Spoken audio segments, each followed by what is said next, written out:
మీరు ఎప్పుడైనా ఒక టెర్రరిస్ట్ని గమనిస్తే వాళ్ళ ఖర్చుల కొరకు ఏం చేస్తారు? మారణాయుధాలు అమ్ముతారు, లేదంటే డ్రగ్స్ సరఫరా చేస్తారు, లేకపోతే కల్తీ డ్రగ్స్, ఇలాంటివి ఫేక్ డ్రగ్స్ బై ఛాన్స్ దొరకవచ్చు కొన్ని సందర్భాల్లో. ఇలా చేసి వాళ్ళ ఖర్చులకి సంపాదించుకుంటారు. కానీ వైసీపీ ప్రభుత్వం వాళ్ళ అధికారం కొరకు, వాళ్ళ యొక్క అక్రమాల కొరకు, వాళ్ళ ఖర్చుల కొరకు ఇలాంటి దందాలు తెరదీసిన పార్టీ ఏదైనా ఉందంటే అది కుట్రలు కుతంత్రాలు ఉన్న ఒకే ఒక పార్టీ వైసీపీ పార్టీ అని చెప్పడానికి ఎలాంటి సందేహం లేదు.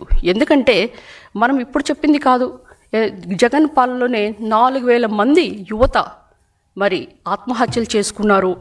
మరి జగన్ గారి పాలనలోనే 11,000 కేజీల డ్రగ్స్ విశాఖ మన్యంలో పట్టుబడటం, మరి గుజరాత్ నుంచి విజయవాడ వస్తున్నప్పుడు ఆల్మోస్ట్ 9,000 కోట్ల హెరాయిన్ మరి పట్టుబడటం, 1,20,000 కేజీల గంజా అనకాపల్లి నుంచి హైదరాబాద్ సప్లై అవుతూ పట్టుబడుతుందనేది మనం గమనించాలి. దేశంలో ఏ మూలను చూసినా గంజాయి పట్టుబడిందంటే అది ఆంధ్రప్రదేశ్లోనే. అంటే గత 5 సంవత్సరాలు గంజాయి ఆంధ్రప్రదేశ్గా ఒక గంజాయి హబ్గా చేసిన ప్రభుత్వం వైసీపీ ప్రభుత్వం.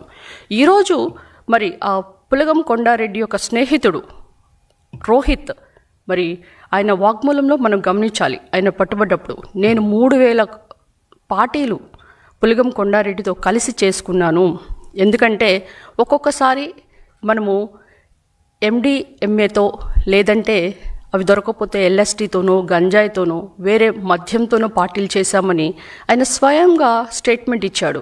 ఈ విధంగా చూస్తుంటే మరి మీరు ఈరోజు యువతని పిలిచి మీ యొక్క సో కాల్డ్ ex-CMO ప్యాలెస్లో, తాడేపల్లి ప్యాలెస్లో మీటింగ్ పెట్టారంట జగన్మోహన్ రెడ్డి గారు. మరి మీరు ఈ యొక్క డ్రగ్స్ సరఫరా చేస్తున్న, గంజాయి సరఫరా చేస్తున్న వ్యక్తి, ఈ యొక్క స్టూడెంట్ యూనియన్ ప్రెసిడెంట్ పులగం కొండారెడ్డిని పట్టుబడిన ఈగల్ టీంకి మీరెందుకు సస్పెండ్ చేయలేదు? ఇలాంటి వ్యక్తుల్ని మీరు చంకన వేసుకొని తిరుగుతుంటే మీరు రాష్ట్ర ప్రభుత్వానికి ఎలాంటి సంకేతాలు ఇస్తారు? మీరు ఇలాంటి డ్రగ్స్ ఇవ్వబట్టే కదా మొన్న మీరు హైదరాబాద్ పోయినప్పుడు బేగంపేట టు నాంపల్లి CBI కోర్టుకు వెళ్తున్నప్పుడు ఏమన్నారండి అందరూ? రప్ప రప్ప. ఏంటిది? ఇదేమన్నా పుష్ప 2 సినిమానా? ఏదో డైలాగ్స్ వాళ్ళు ఎంటర్టైన్మెంట్ చేయడానికి పెడతారు. మరి చాలామంది స్లోగన్స్, కేరింతలు, line is back to Hyderabad.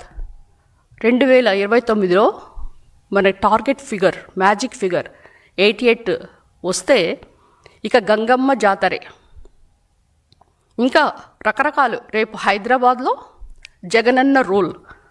అసలుకి హైదరాబాద్లో ఉన్న ప్రభుత్వం ఏంటండి? అది కాంగ్రెస్ ప్రభుత్వం, అపోజిషన్ ఉంది BRS. వైసీపీ అనేది నామమాత్రం కూడా లేదు.